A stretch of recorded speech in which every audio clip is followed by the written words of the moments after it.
अस्सलामुअलैकुम। मैं आयशा आमिर आपके साथ और इस दुआ के साथ कि अल्लाह ताला आप सब लोगों को हमेशा खुश रखे, खैर आफियत के साथ रखे। आप देख रहे हैं आपका अपना यूट्यूब चैनल शाइस्ता आमिर। इस वीडियो में जी कुछ इंपॉर्टेंट अपडेट्स हैं यूएई के बारे में, सऊदी अरेबिया के बारे में, वो डिस्कस करनी है। तो पहले स्टार्ट कर लेते हैं यूएई से। यूएई जो है उसने एक सर्कुलर इशू किया है जिसमें अब जो 15 साल से लेकर 18 साल तक के बच्चे हैं उन्हें भी कोविड की वैक्सीन कंपलसरी लगवानी होगी यूएई में आने के लिए।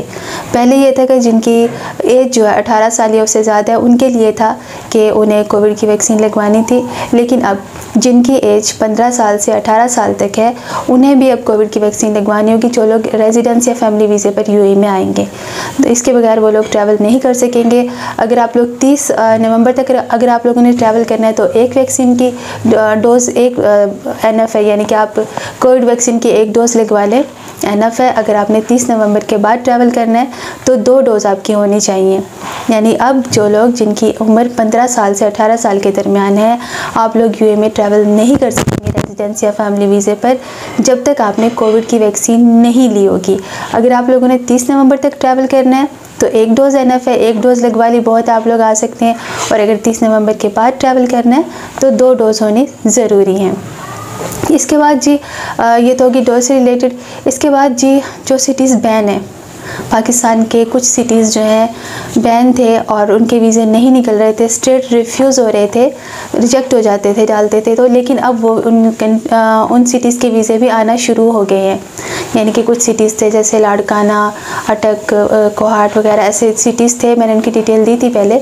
तो उनके वीज़े नहीं आते थे। जिनका पासपोर्ट जो था, जिनके पासपोर्ट पर date of birth in cities की लिखी होती थी तो उनके वीज़े नहीं आते थे, लेकिन अब इन सिटीज़ के वीज़े भी आ रहे हैं। अगर आप लोग इन सिटी से अप्लाई करना चाह रहे हैं तो आप लोग अप्लाई कर रहे हैं, आप लोगों के वीज़े आ जाएंगे। लेकिन अबू धाबी से, दुबई से नहीं करने, अबू धाबी से करने। अगर आप लोग अबू धाबी से अप्लाई करेंगे बैन सिटीज़ वाले तो आप लोगों के वीज़े आ जाएंगे। और इसके अलावा जिन लोगों ने तनाता से वीज़े अप्लाई किए हुए, दुबई से वीज़े अप्लाई किए हुए, उनके वीज़े बहुत लेट हो रहे हैं। एक महीना, डेढ़ महीना हो चुका है, वीज़े नहीं आ रहे। मैं आपको बता देती हूँ कि वीज़े क्यों नहीं आ रहे। कोई भी जैसे तनाता है, एक मखसूस कोटा मिलता है, फ़र्ज़ करें जैसे 1000 का कोटा मिला, 1000 को तो नहीं होगा, बहुत ज़्यादा होगा इनका कोटा। तनाता का मैं मिसाल देती हूँ, अगर 1000 का कोटा मिला है और 1000 लोग आ चुके हैं तो इनके वीज़े फ़िल हो गए हैं। जब तक ये लोग एग्ज़िट नहीं करेंगे, यूएई से जाएंगे नहीं, या फिर अपना जो है विज़िट वीज़ा जो है वर्क वीज़े में चेंज नहीं करवा लेंगे, यानी कि उनके वीज़े से एग्ज़िट नहीं करवा लेंगे, तब तक उनका कोटा खाली नहीं होगा और नए वीज़े नहीं निकलेंगे। तो तनाता का कोटा भी फुल जा रहा है, तो इसलिए कोई एक आध बंदे जाते हैं तो वीज़े आ जाते हैं, इसलिए वीज़े बहुत ज़्यादा लेट हो रहे हैं। हमारे भी बहुत ज़्यादा वीज़े हैं तनाता में जो फंसे हुए हैं, तो तनाता के वीज़े बहुत लेट हो रहे हैं। जिन लोगों ने दुबई तनाता में अप्लाई किए हुए हैं उनके वीज़े बहुत, विज़िट वीज़े बहुत लेट हो रहे हैं। अगर आप लोगों को जल्दी वीज़े चाहिए तो अबू धाबी में जल्दी आ रहे हैं। अगर किसी को इमरजेंसी है, इमरजेंसी में आपने आना है और आपने तनाता में अप्लाई किया हुआ, तो आप अपना वीज़ा कैंसिल करवा के अबू धाबी का वीज़ा ले सकते हैं, लेकिन कैंसिलेशन की फ़ीस होती है। ये सिर्फ उन लोगों के लिए जिन्हें इमरजेंसी है, जिन्हें जल्दी आना है। तो आप लोग अपना जो है मेरे ख्याल 200-300, I am not sure, 200-300 dirham fees होती है कुछ कैंसिलेशन की, तो वो आप लोग पे करेंगे, आपका वीज़ा कैंसिल हो जाएगा और आप लोग अबू धाबी का वीज़ा अप्लाई करके आ सकते हैं। अबू धाबी का जल्दी आ रहा है, 1 दिन में, 2 दिन में, 3 दिन में आ रहा है। सम टाइम तो सुबह अप्लाई किया, शाम में वीज़ा आ रहा है, ऐसे है। सम टाइम 1 या 2 दिन में आ रहा है, लेकिन अबू धाबी के वीज़े जो है वो जल्दी आ रहे हैं। तो अगर अब आप लोग जो यूएई में आना चाह रहे हैं विज़िट वीज़े पर, तो आप लोग अबू धाबी का वीज़ा लेकर आएँ, वो वीज़े जल्दी निकल रहे हैं। दुबई के तनाता के वीज़े लेट हो रहे हैं। और अब बात कर लेते हैं वर्क वीज़ा के बारे में। डायरेक्टली जो है पाकिस्तान के वर्क वीज़े जो है अभी निकल भी रहे हैं यूएई से, और अभी कुछ अरसे तक यानी कि 10 से 15 दिन तक कोटा और भी ज़्यादा बढ़ा दिया जाएगा। जो लोग डायरेक्ट वर्क वीज़े पर आना चाह रहे हैं, और फ्रीलांस वीज़े तो निकल रहे हैं, जो लोग फ्रीलांस वीज़ा लेकर यूएई में आना चाह रहे हैं, तो ये भी एक अच्छी न्यूज़ है। जो लोग डायरेक्टली वर्क वीज़े पर आना चाह रहे हैं, डायरेक्टली जॉब पर आना चाह रहे हैं, या डायरेक्टली 2 साल के वीज़े पर आना चाह रहे हैं, विज़िट वीज़े पर नहीं आना चाह रहे, या अपना फ्रीलांस आप लोग वीज़ा लेके आ सकते हैं, तो ये भी एक अच्छी बात है। और दूसरी बात ये भी है कि 3 महीने का वीज़ा जो है वो तकरीबन वो 750 का है, ठीक है। और जो 5 साल का मल्टी एंट्री वीज़ा है वो मिलता है 650 का। तो अगर आप लोग मल्टी एंट्री वीज़े के लिए एलिजिबल हैं, आप उसे अप्लाई कर सकते हैं, तो आप मल्टी एंट्री वीज़ा लेके आ सकते हैं। उसकी फ़ीस भी कम है, तो आप लोग मल्टी एंट्री वीज़ा लेके आ जाएं जो 5 साल का है। उसमें आप जितनी बार आए जाएं और एक बार आप उसमें 3 महीने तक रह सकते हो और 3 महीने का एक्सटेंड भी करवा सकते हैं। अगर आप लोगों ने सिर्फ विज़िट करना है तो मेरे ख्याल में मल्टी एंट्री जो 5 साल का है वो ज़्यादा अच्छा है। इसकी मैंने पहले वीडियो बनाई भी थी, और अगर आपको किसी को चाहिए होगी तो मैं दोबारा बना दूंगी या फिर कमेंट्स में आंसर भी कर दूंगी। इसकी मैंने क्या रिक्वायरमेंट्स है, सब कुछ है, वो आपको पहले बताया था।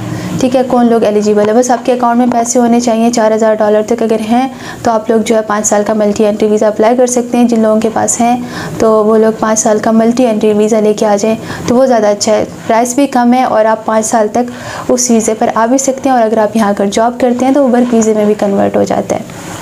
ये तो होगी ये बात। और दूसरी बात ये कि जो लोग विज़िट वीज़े पर यूएई में आ रहे हैं, जो लोग तो 1 महीने के वीज़े पे आ रहे हैं, 30 दिन वाले वीज़े पे आ रहे हैं, उनसे कोई शो मनी के बारे में नहीं पूछा जा रहा है एयरपोर्ट पे। हाँ, जो लोग 3 महीने के विज़िट वीज़े पर आ रहे हैं, 90 डेज़ वाले विज़िट वीज़े पर आ रहे हैं, उनसे एयरपोर्ट पर शो मनी के बारे में पूछा जाता है। उनसे पूछा जाता है, पहले तो पूछा जाता है कि वो लोग रहेंगे कहाँ। होटल बुकिंग है तो ठीक है, अदरवाइज़ किसके पास रहना है। अगर आपका कोई रिलेटिव या फैमिली फ्रेंड कोई भी है तो उनके आप डिटेल दे दें। अगर नहीं है तो फिर आपके पास 2000 दिरहम तक शो मनी होनी चाहिए, ताकि कोई प्रॉब्लम ना हो इमिग्रेशन में और आपको ज़्यादा देर खड़ा ना किया जाए या फिर वापस ना भेजा जाए।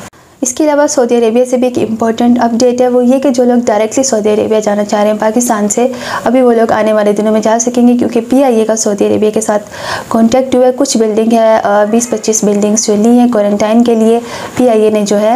और जो लोग जाएंगे जिन्होंने वैक्सीन नहीं ली हुई है, जिन लोगों ने वो वैक्सीन ली हुई है जो सऊदी अरेबिया में अप्रूव नहीं है, तो वो लोग वहाँ पर क्वारंटाइन करेंगे 5 से 7 दिन का, क्योंकि बाकी लोग तो आ रहे हैं, बाकी कंट्री से लोग आ रहे हैं सऊदी अरेबिया में, और वो तकरीबन 7 से 10 दिन तक का क्वारंटाइन करते हैं।